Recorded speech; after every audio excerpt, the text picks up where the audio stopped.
Good afternoon, and thanks for having us in. Sioux Falls police are taking a closer look at a deadly hit-and-run crash on the northwest side of the city. They've shut down a stretch of North Marion Road, and it'll remain closed for at least another half hour. Police are using a drone to get a better idea of exactly how the crash happened on March 17th. That night, the area was dealing with slick roads and blowing snow. 24-year-old Siler Yellow Eagle's car got stuck. Police say when he got out of his car, he was hit by a pickup truck. Yellow Eagle died of his injuries, and at last report, Sioux Falls police were still looking for the driver who hit him. The Minnehaha County Sheriff's Office is seeking information on the whereabouts of a 30-year-old in Modeb, Alford. He's wanted for having sexual contact with a child under the age of 16. If you have any information regarding his location, you're encouraged to call the police department. Turning now to a first look at your midday forecast with meteorologist Scott Munt, and it should come as no surprise, Scott, but it's cold out there. That it is, and it will remain cold as we do go through the afternoon. At least we're seeing sunshine. That's the bright side of things, I guess. Warmer temperatures on the way for tomorrow, and then we'll have to watch for thunderstorms in southeastern KELOLAND. By the time we get into Friday, snow and wind return west to east. We'll talk more about that in a bit. Temperature in Aberdeen, 7. The lowest I saw this morning in Aberdeen, 12 below, and yes, that set a record.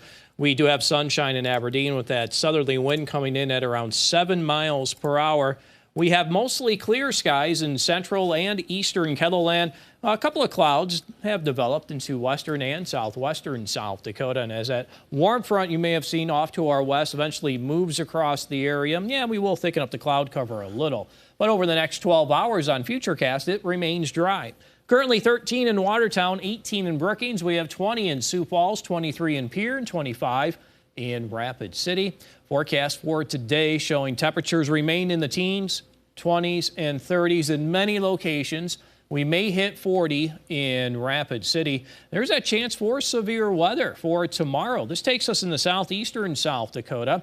That area highlighted in green. We may have some hail out of some of those stronger storms, as well as periods of heavy rain. And I think a lot of that will hold off until we get after sunset. And you can see how that line does develop there across southeastern KELOLAND. Some of that will continue around the midnight hour. And then there's the snow and the wind starting across western and central South Dakota Friday morning, and that will eventually move to the east. We'll have more details on a KELOLAND live Doppler forecast coming up. Thank you, Scott. The dairy industry is on full display in Sioux Falls. The Central Plains Dairy Expo opened its trade show this morning at the Sioux Falls Arena and Convention Center. The two-day event features 272 exhibitors from 35 states and 4 countries, showcasing new products, services, and technologies. A partnership with the city to build a new outdoor East Sioux Falls History Plaza, which is going to be a replica of the original Illinois Central Railroad depot that was by here. And that's not the right soundbite there, but the trade show runs until 5:30 p.m. today and continues tomorrow at 8 a.m. with a free pancake breakfast. Well, tomorrow is opening day for Major League Baseball, with all 30 teams returning to action. This season, fans will notice big changes in how the game is played. First, the pitch clock. Pitchers will have 15 seconds to throw a pitch, 20 seconds when a runner is on base, and batters must be ready to hit by the time the clock reaches 8 seconds. Second, 2 players must now be on each side of the infield. You can no longer move infielders to the outfield or the other side of the infield to try and take away hits. And finally, the bases are getting bigger, by 3 inches to be exact. Changes aim to add more action to the game, like hits and stolen bases, while speeding up the pace of play. The U.S. Food and Drug Administration has approved selling overdose antidote naloxone over the counter, marking the first time an opioid treatment drug will be available without a prescription. How much this will impact a nationwide overdose crisis is not clear, even though better access to naloxone is a priority. The decision means Narcan can be available at convenience and grocery stores, but its price isn't clear. For many people who use drugs, naloxone is already available from community groups, and that's not expected to change. Nashville is planning a citywide vigil tonight to mourn the victims of Monday's deadly mass shooting.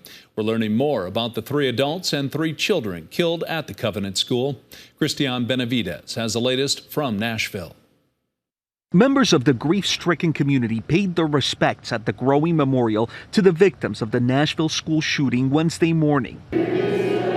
At a church in Washington, Missouri, Tuesday night, where the grandparents of Evelyn Dykhouse are parishioners, a special mass was held for the 9-year-old victim. Evelyn was a shining light, and she will be greatly missed by all. Evelyn was one of 3 9-year-old students killed in Monday's rampage, along with 3 staffers, including custodian Mike Hill. Everybody loved Mike. Mike knew the kids in the school, knew their names, and took a very personal interest in them.